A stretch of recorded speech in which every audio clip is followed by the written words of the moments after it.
So let's run a quick test. If I show you this sword, what are the first things that come to mind? What do you think? And if I show you this sword, what are the first things that come to mind? Okay, so I gave you a couple of seconds to think about it. And this is a self-check, so be honest with yourselves. Did you think at any point this is a cabbage cutter, a Coupe-chou? Or did you think, oh, this is not so much a weapon as it is a tool? Well, you're probably in very good company because this is an opinion that is frequently presented every time one of these kinds of swords gets posted online. And by these kinds of swords, I don't mean the Italian 1843 or the French glaive. I just mean, in general, the short, brass-hilted 19th century sidearms. But there is a tendency that I noticed to kind of repeat things that are heard as if they were absolute truths. So, for instance, when someone posts a picture of their new glaive or of the briquette or of a fascinemesser and are asking, maybe, do you know what this sword is? Can anyone help identify this sword? I would probably bet on it happening every time that you'll have in the comments some people saying, oh, this is called a Coupe-chou. Oh, this was used only as a, oh, that's not really a sword, it's a tool. This was used mostly as a tool. And I've seen this a lot in the course of my collecting and pre-collecting too, and I was just kind of following these communities. And at some point, this got me thinking, where is this absolute truth coming from that informs all of the opinions of all of these people who I don't know necessarily if they own swords, if they have experience with swords, or if they have any knowledge about swords. And yet you see this opinion kind of happening over and over and over again. So I thought I'd make this video to kind of address this tendency within the community, but I think it's just a natural tendency to kind of conform into the typical given opinion. So what I would assume happens here is that someone starts following sword communities, sees this opinion being repeated over and over, and as they get more experienced, as they kind of grow within the community and their opinion maybe carries more weight, they keep repeating the same thing they kind of grew with. And this is not to say necessarily that these opinions are wrong. I'm making this video on short brass-hilted swords exactly because they kind of fall in this gray area, I think. A lot of them were tools, were primarily tools. You especially see it in the case of the fascinemesser, for example. The name itself gives away its main purpose. It's a knife or sword to cut bundles of stuff. So unless you interpret bundles of fascines as people, that sword, it's in its own name, is meant to cut something as a tool. But is that always true?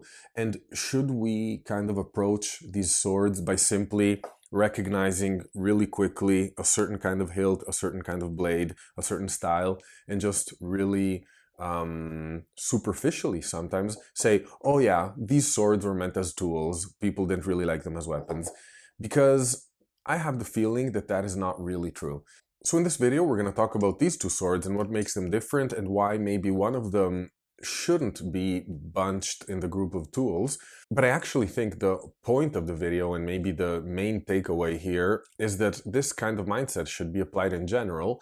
And when you do learn something about swords, even from the most qualified sources, you should still be mindful that there can be mistakes, there can be misinterpretations, and our knowledge of things evolves over time.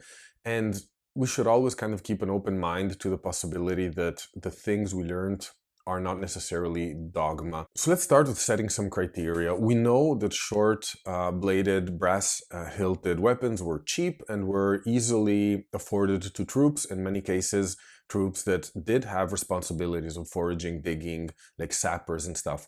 However, we also know that there are some specialized tools for sappers and for pioneers or these kinds of troops, and these usually have really thick blades. Sometimes they have saw-edged blades, because when you're talking about a tool, you do want something that has multiple uses, I assume. That is actually a tool. It can be used to damage people as well. But when you see those really thick, there are some Austrian ones that are very impressive. They have super thick blades with saw-edged, with one saw edge and one cutting edge. And these, it's clear as soon as you see them that they are a tool.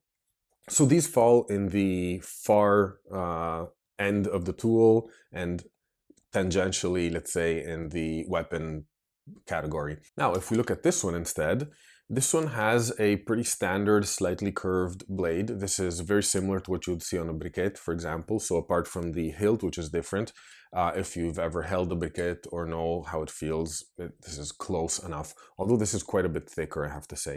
This is more like fascinemesser area when it comes to thickness. Could this be used as a tool? Absolutely. Can it cut things? Yes. Was it mainly a tool? It's possible. And why can we say that? Well, it's a very utilitarian kind of weapon. There's no decoration to it. Its functionality is very clear and simple. Even the uninformed or untrained hand would immediately understand that this is what you're meant to do with it. And whether you're doing this against enemies or against a bunch of branches, it really does not make a huge amount of difference. The use of it is immediately recognizable. However, things are a little bit different when we look at this. And this is kind of the one that bugs me most, because when you see the glaive especially, this is the one that you'll often find comments about it being a cabbage cutter, a coupe-chou, a tool instead of a weapon, and this can really mislead beginner collectors or people that are trying to learn, and mislead them in a sense, almost mislead them in a worse way than purely false information, because if I say that this was used on Mars to fight aliens, of course, you can immediately tell it's a ridiculous proposition. But if I tell you, oh, this was used surprisingly, you may think it's a sword, but it's actually a tool, you may actually think, oh, yeah, these are tools in every and any case. And let me tell you, the glaive does not feel to me like a weapon that could be used very well as a tool. This one, it's heavy, it's 900 grams, but when I kind of wield it, I don't feel any strain on my wrist, for instance, on my arm or anything. I would probably not be able to, cut stuff for a whole day with this, but I'm also not a Napoleonic trained soldier. So this one, however, if I wield it, the follow through on this is very blade heavy. It may not look like it, but when you kind of release the hit, this goes beyond your kind of natural comfort point for your wrist, and you have to actively stop your wrist from overbending, and this is not comfortable, and it's actually painful already at the first cup. Like, I'm already feeling it now just after wielding it lightly. Okay, I'm untrained, of course, but still, there's a big difference between this one and this one. So unless we're assuming that whoever made this specific glaive was an idiot, we have to kind of be open to consider that possibly some glaives, maybe, if not all, but at least some, at least this one, was designed for different purposes. There are also other elements that can help us kind of inform an opinion on the matter. So if we look at this sword here, you can see really clearly that it has no decoration. It's not a sword meant to look good or nice or fine. This is added to the bandolier, probably. You have your bayonet, you have your section here, you have your scabbard, and when you need it for whatever purpose, whether that be foraging or whether that be last-ditch defense against cavalry assault on your artillery position, for instance, this will do the trick. But there's no expectation of this. No one's making custom versions of this. No one's going around the city parading them as a kind of status symbol. However, if we look at this glaive, we see that things are quite different. They're decorated, and not only in the sense that there's this kind of complex feather or scale decoration on the hilt. There are decorations that have a meaning to them too. So, for example, we know that these flower marks, I'll show you really quickly, but these flower marks on the hilt here on the crossguard are usually indicative of the Paris National Guard.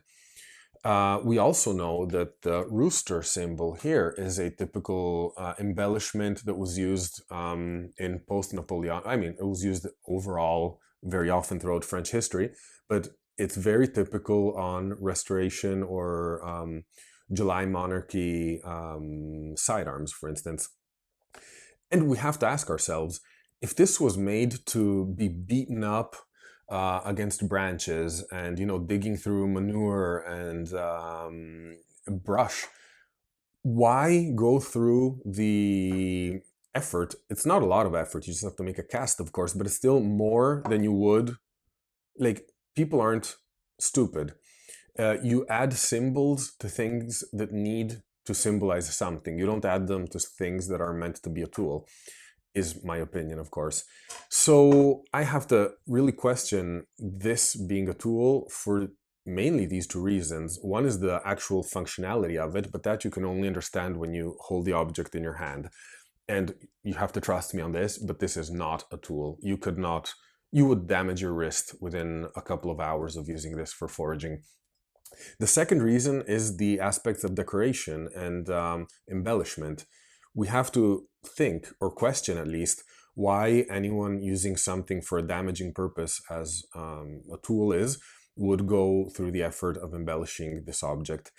The third thing is a kind of a contextual understanding or knowledge of these glaives or of these weapons.